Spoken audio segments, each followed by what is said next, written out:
লেখা শিখে মাগো চাকরি কি আর পাবো, মুখ্যমন্ত্রী বলছে মাসে 1500 দিব।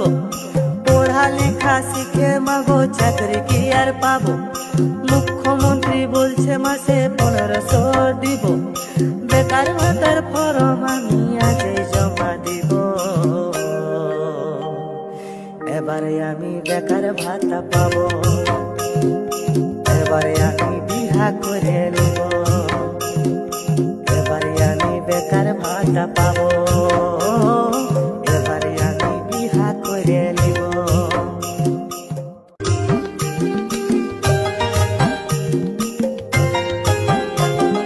পড়ালেখা শিখে মাগো চাকরি কি আর পাবো, মুখ্যমন্ত্রী বলছে মাসে 1500